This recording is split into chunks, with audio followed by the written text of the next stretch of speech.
5 dias antes do prazo, New York City inaugura centro humanitário para receber imigrantes enviados pelo Texas. Levantamento mostra que neste ano fiscal, cerca de 130 mil crianças e adolescentes imigrantes passaram por abrigos. Susto na capital. 3 homens são presos em frente ao prédio da Suprema Corte dos Estados Unidos com armas em uma van. Pesquisa aponta que crianças de até 5 anos nos Estados Unidos já têm preconceito contra pessoas com sotaques diferentes. E tem alerta para um hábito comum aqui no país: dar café para crianças e adolescentes. Saiba quais são os riscos das bebidas com cafeína para os menores de idade.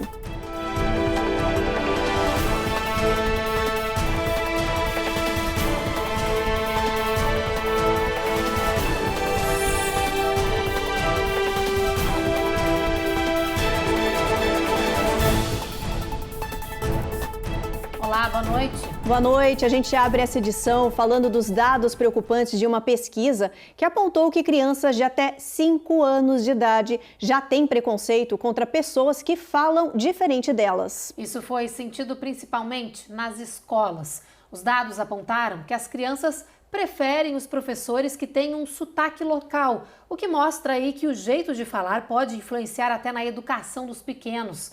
A Eloá Orazen tem os detalhes. Diga-me como falas e te direis quem és. A voz, ela faz parte desse contexto de comunicação e a voz nos escancara para o mundo.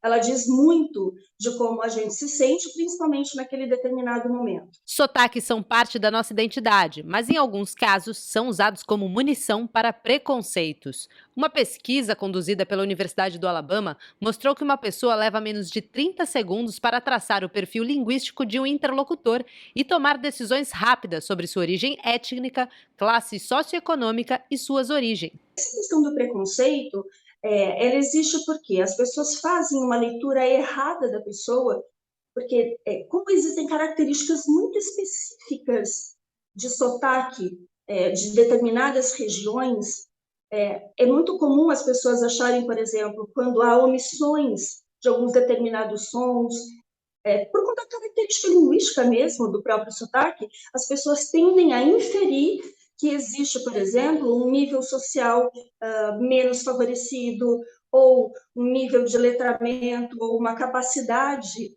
por exemplo, intelectual menor. E não, às vezes é só característica daquela linguagem, daquela língua específica daquele sotaque. Essa carga de preconceito linguística não é exclusiva aos adultos, não. Uma análise publicada na semana passada pela Universidade do Tennessee mostrou que crianças de 5 anos já fazem julgamentos a partir da fala. Os pesquisadores conduziram um estudo em salas de aula para descobrir que fatores sociolinguísticos moldam as impressões subjetivas das crianças sobre a qualidade do professor. Ou seja, os professores que não tinham sotaque local eram avaliados de maneira inferior pelas crianças. Em terras estrangeiras, é natural que muitos imigrantes se sintam pressionados a perder o sotaque na tentativa de se adaptar à comunidade local. Muitos, inclusive, chegam a recorrer a especialistas para melhorar a pronúncia, o que é bastante indicado a quem se sente inseguro em relação à própria fala. Quando vem um cliente para mim falando que quer falar um inglês sem nenhum sotaque ou com quase nenhum sotaque, eu faço a seguinte comparação. Imagina que você é um atleta profissional. Para você falar o inglês sem sotaque nenhum, você vai precisar ser um atleta profissional que estuda ou que treina muitas horas por dia, que treina todos os dias da semana e que treina por muitos anos. Então eu acho que é possível sim a gente perder bastante o nosso sotaque, só que se tiver bastante desse treino, muita dedicação, muitas e muitas horas de treino. Só que é muito importante ressaltar que na comunicação o que a gente mais preza é a eficiência comunicativa. Então, mesmo que você tenha um pouquinho de sotaque, contanto que essas diferenças de sons não estejam interferindo na sua clareza de fala, na sua inteligibilidade de fala, não tem o menor problema ter sotaque. Bom, a gente segue falando das crianças, mas agora das crianças imigrantes. De acordo com dados do governo, neste ano fiscal, quase 130 mil menores desacompanhados entraram no sistema de abrigos do país. O número é um recorde histórico e, mais uma vez, chama a atenção para a problemática dos menores que chegam todos os dias à fronteira, sobrecarregando os abrigos que nem sempre têm condições de receber tantas crianças. O número recorde registrado neste ano é 7% maior do que de 2021. O aumento se deve, segundo especialistas, ao maior fluxo de imigrantes na fronteira sul, que impôs aos Estados Unidos um gigante desafio humanitário. Neste ano fiscal, foram mais de 2 milhões de pessoas que se arriscaram na travessia ilegal no deserto entre o México e os Estados Unidos. Essas 130 mil crianças desacompanhadas que chegaram no país nos últimos 12 meses são de responsabilidade do Escritório de Reassentamento de Refugiados do governo federal. São eles que cuidam dos menores que não possuem status de imigração legal até completarem 18 anos ou serem liberados por um parente em solo norte-americano, o que quase nunca acontece. Apesar de, segundo o governo, 80% dos menores desacompanhados que chegam pela fronteira terem parentes morando aqui nos Estados Unidos. Como a maioria está no país sem status, tem medo de aparecer nos abrigos para resgatar os menores que acabam apreendidos. Não deveria ser nenhum motivo de surpresa para a administração do presidente Biden esses números de crianças que estão atravessando a fronteira de maneira desacompanhada. Se o número total de imigrantes atravessando a fronteira extrapolou os 2 milhões, que já é um número recorde, é de se esperar que os números que integram esse número total, as subcategorias, também aumentam. Não importa se é adulto ou se é criança, todos os números vão aumentar. Outros motivos também envolvem questões humanitárias. Já é notório das autoridades de imigração aqui dos Estados Unidos o problema endêmico, o problema sério de violência contra adolescentes na América Central. É natural que essas crianças queiram fugir dessa violência. E outro motivo humanitário é, grande parte dessas 130 mil crianças que atravessaram desacompanhadas, elas já têm família aqui, ou têm os pais, ou um dos pais morando já aqui nos Estados Unidos. Então é natural que essas crianças queiram se reunificar com a família, queiram vir aqui morar com os seus pais. E ainda falando de imigração, a cidade de New York inaugurou um abrigo improvisado para imigrantes que buscam asilo. Eles foram enviados de ônibus do Texas para a Big Apple. E desde abril até agora, gente, já chegaram na cidade cerca de 18 mil indocumentados. Na semana passada, o prefeito de New York chegou a declarar estado de emergência. A Carolina Camargo tem as informações. O centro abriu as portas e já está operacional. O prefeito Eric Adams esteve no local conhecendo a estrutura. Trata-se de uma imensa tenda branca aquecida para 500 homens com camas, atendimento médico e alimentação disponíveis. Os imigrantes ainda vão poder tomar banho, praticar exercícios físicos, fazer ligações internacionais gratuitas e lavar roupas. A nova instalação custou $325 mil para a cidade e vai servir de moradia temporária para os indocumentados.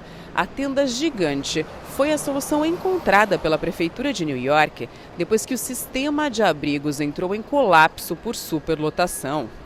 Já as famílias e crianças estão sendo levadas para abrigos e alojamentos em outros pontos da cidade. Em 7 meses, mais de 18 mil imigrantes já chegaram em New York depois de terem sido enviados de ônibus do Texas. Nas redes sociais, o prefeito Eric Adams declarou: "Acho que New York tem sido um bom exemplo de como usar efetivamente a infraestrutura que tem para enfrentar essa crise e garantir que as pessoas sejam tratadas de maneira humana." Depois do intervalo, tem os detalhes do desaparecimento de uma estudante de 20 anos dentro do campus de uma universidade de New Jersey. Hoje, a polícia encontrou o corpo dela. E tem reportagem também sobre os hábitos comuns daqui do país de dar café com leite para as crianças, o que não é recomendado. Saiba quais os riscos dessas bebidas com cafeína para os menores. A gente volta já já.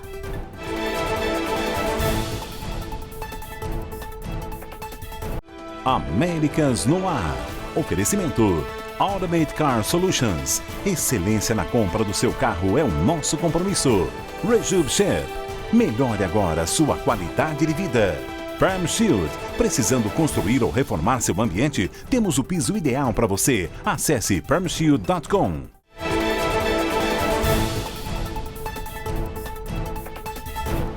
E uma das notícias de destaque nesta quinta-feira é o corpo de uma estudante da Universidade de Princeton, em New Jersey, que foi encontrado hoje. Pois é, a jovem estudante estava desaparecida desde sexta-feira passada. Hoje, as buscas foram intensificadas até que o corpo fosse encontrado. . 。 . 。 . . . . . . . . . . . . . . . . . . . . . . . . . . . . . . . . . . . . . . . . . . . . . . . . . . . . . . .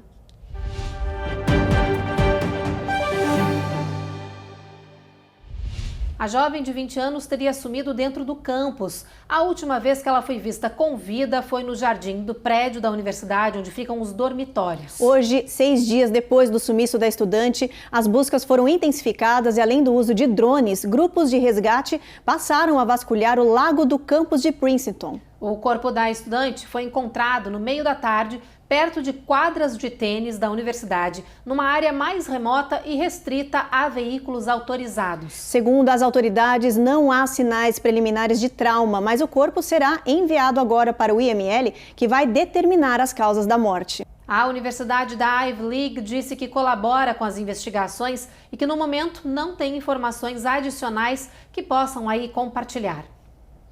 E agora a gente fala de uma pesquisa preocupante. Estudiosos apontaram que cresceu o número de pessoas jovens com câncer no mundo. Esses doentes com menos de 50 anos de idade são considerados casos precoces da doença. O problema é que esses diagnósticos estão cada vez mais comuns. A pesquisa é da Universidade de Harvard. Os cientistas analisaram os registros de doentes em 44 países e descobriram que os casos precoces estão aumentando cada vez mais rápido no mundo. A maioria dos casos em pessoas com menos de 50 anos é no sistema digestivo. E o motivo, segundo os especialistas, são os fatores de risco que também aumentaram muito, como obesidade, inatividade, diabetes, álcool, fumo, poluição ambiental e dietas elevadas em carne vermelha e açúcares adicionados. Os estudiosos acrescentaram ainda que trabalhos em excesso, turnos alterados e falta de sono também são fatores que levam a essa doença. Os médicos alertaram que os cânceres em pessoas mais jovens normalmente é mais perigoso e agressivo e difícil de ser tratado. Eles orientam as pessoas a terem um estilo de vida mais saudável, com esportes e exames rotineiros. Agora a gente fala de café. Não é novidade que nós nos tornamos uma sociedade enlouquecida por essa iguaria, certo? Concordo. Ainda mais com pesquisas que anualmente revelam os benefícios dessa bebida, que pode reduzir os riscos de diabetes, doenças cardíacas, derrame, demência e até alguns tipos de câncer. Mas tem uma parcela da população que deve ficar bem longe do café. São as crianças. Olha só. Muita gente tem o hábito de oferecer aos pequenos um pingado, aquele café com leite bem fraquinho. Um estudo recente mostrou que 14% das mães de Boston, em Massachusetts, permitem que os filhos de 2 anos bebam até meia xícara de café com leite por dia. E 2,5% das mães dizem dar café para os bebês de até 1 ano. Mas médicos pediatras alertam que a bebida pode fazer mal à saúde das crianças. E não só os cafés, mas todos os produtos que contêm cafeína, como refrigerantes, chás e bebidas esportivas, que são prejudiciais para essa faixa etária. A cafeína, segundo especialistas, prejudica o funcionamento do organismo, aumentando a frequência cardíaca e a pressão arterial. Médicos reforçam que crianças não são pequenos adultos e, por mais que queiram imitar nossos hábitos, é preciso que os pais não permitam, respeitando os limites que cada idade impõe ao longo do crescimento. O consumo de bebidas com cafeína por menores, por exemplo, só começa a ser recomendado pela Academia Americana de Pediatria entre os 12 e 18 anos, mas apenas 100 miligramas por dia. E no próximo bloco tem dica boa para a comunidade. A Receita Federal disse que está em busca de moradores do país que ainda não pediram benefício de auxílio do governo para a Covid, que segue pendente. E se você teve Covid e seguiu com sintomas meses depois, saiba que você não está sozinho. Um estudo aponta que metade dos contaminados sintomáticos leva em média 6 meses para se recuperar.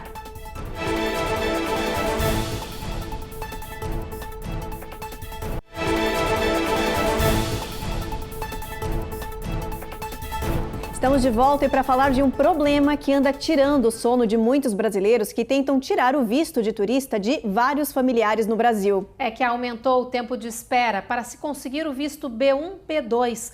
Em São Paulo, por exemplo, a fila no consulado norte-americano é de 420 dias. Olha, em Brasília, o tempo de espera é de 388. No Rio, 364. O menor prazo é em Porto Alegre, são 287 dias. E olha, o tempo para devolução do passaporte após a entrevista também está maior, viu? E pode levar semanas. A Embaixada dos Estados Unidos no Brasil disse que está ciente da demora e que trabalha para agilizar os processos. As autoridades pedem paciência e lembram que a procura está grande. Só em maio deste ano, houve um recorde de mais de 73 mil novos vistos emitidos.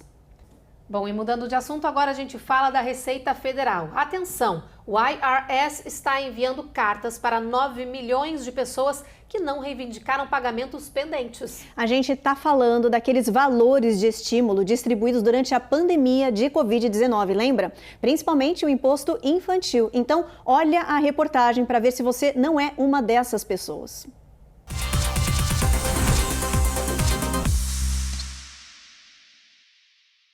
Muita gente nem sabe que tem direito a receber esse dinheiro extra do governo federal. Mas calma que ainda dá tempo de requerer o crédito de recuperação referente ao ano de 2021. Os valores não retirados do crédito de imposto de criança, crédito de imposto de renda, entre outros benefícios, ainda estão disponíveis. Mas para receber é preciso solicitar junto ao governo. Os contribuintes elegíveis podem receber o pagamento de até 5 dígitos. O Serviço de Receita Interna está agora tentando localizar as famílias e indivíduos que deixaram pendentes esses pagamentos. Com isso, milhões de moradores de baixa renda do país podem receber cartas em casa nas próximas semanas, alertando sobre a disponibilidade dos benefícios. A solicitação do pagamento tem prazo final no dia 17 de novembro. Por isso, converse com o seu contador para verificar se o seu nome está na lista de beneficiários do governo.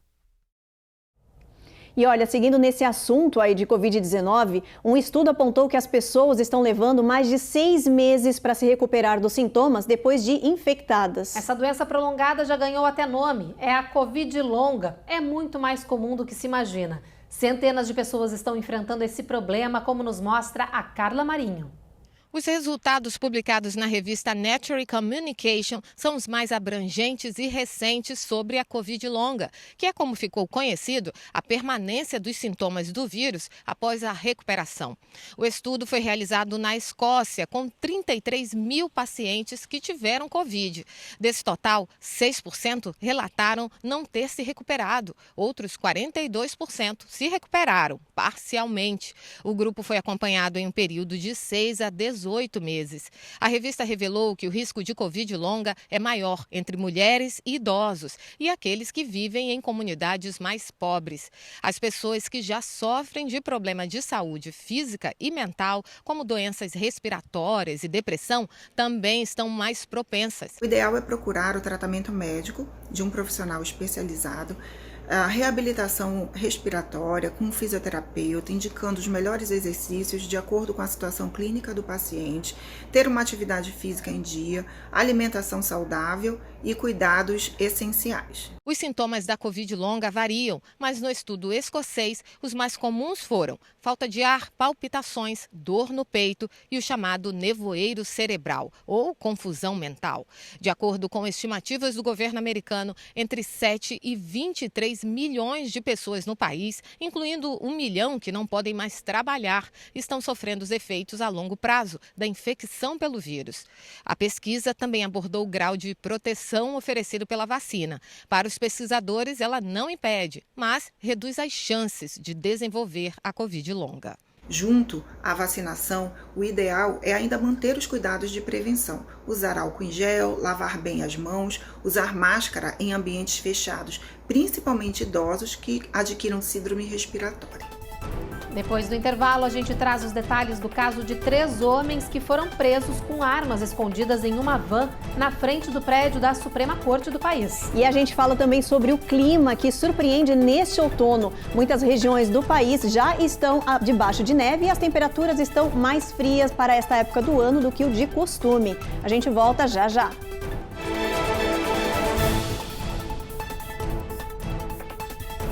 Américas no ar. Oferecimento Automate Car Solutions. Excelência na compra do seu carro é o nosso compromisso. Rejub Chef. Melhore agora sua qualidade de vida. Perm Shield. Precisando construir ou reformar seu ambiente? Temos o piso ideal para você. Acesse permshield.com.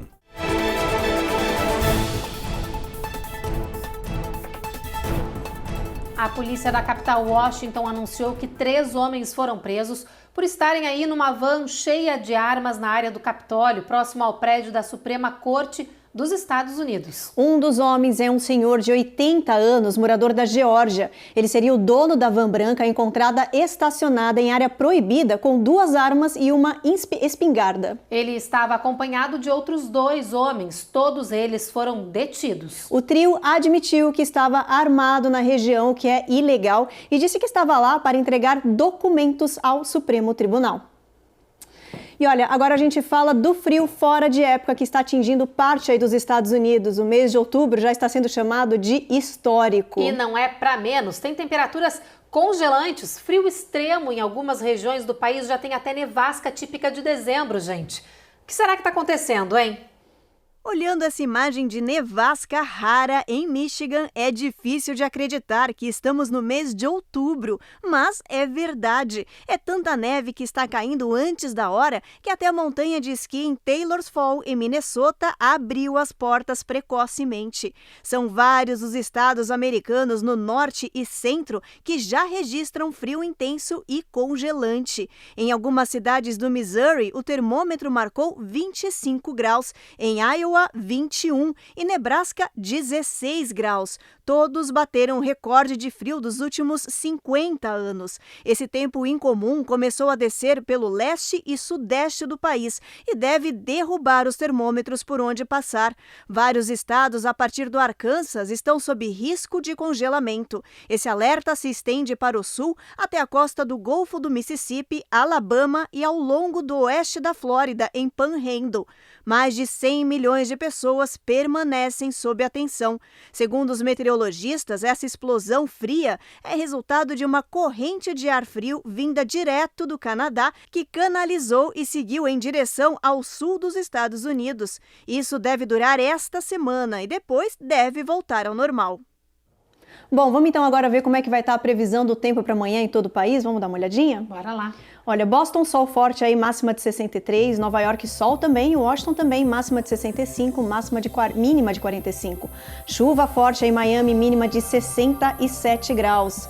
Dallas, sol forte, Houston também, máxima de 90 graus, mínima de 64 graus Fahrenheit, Evelyn. Agora a gente chega, pessoal, em Seattle. Olha só, tempo com bastante chuva, a máxima não passa de 53. Na Califórnia, começa ali em São Francisco com tempo encoberto, o mesmo aqui mais para o sul da Califórnia, Los Angeles com a máxima não passando de 79 e Las Vegas, sol brilhando forte, mínima de 62, Ruth. Pois é. Bom, e antes de encerrar o jornal, tem um recadinho ainda sobre tempo para quem mora no norte do país e já enfrenta aí temperaturas bem baixas. Pois é bom se preparar, porque com todo esse frio aí para aquecer a casa vai custar mais caro. Quase metade das pessoas do país usa gás natural para aquecer a casa. Mas por causa da inflação alta, crise econômica e do uso precoce do sistema, o consumidor pode esperar um aumento de cerca de 34%. Isso vai significar uma conta de $200 para a temporada. Outras 40% das moradias usam aquecimento elétrico. O aumento deve ser de cerca de 7%, o que vai resultar em uma conta de $100. Já os americanos que usam propano para gerar calor, o aumento no preço será de cerca de $80 neste inverno. Se o frio ficar ainda mais intenso do que o esperado, o custo do aquecimento pode aumentar ainda mais. A administração Biden está pedindo ao Congresso financiamento adicional para ajudar as famílias de baixa renda a se manterem aquecidas neste inverno. Eu moro aqui nos Estados Unidos faz quase 10 anos. Eu acabei de mudar de Boston para o Colorado e eu tô muito curiosa para saber como vai ser o preço do gás aqui em Denver, onde eu moro agora. Eu estava morando num apartamento em Boston, agora eu moro numa casa e no inverno eu sempre acabo gastando mais com gás e aqui eu não sei como vai ser. Espero que seja um valor um pouco reduzido. Bom, o Jornal Américas no Ar então termina aqui. A gente espera vocês amanhã às 7h30 da noite. Vocês já sabem, a gente sempre começa depois do Cidade Alerta. Agora vocês ficam com mais um episódio da 5ª temporada da série Reis. Uma boa noite. Boa noite.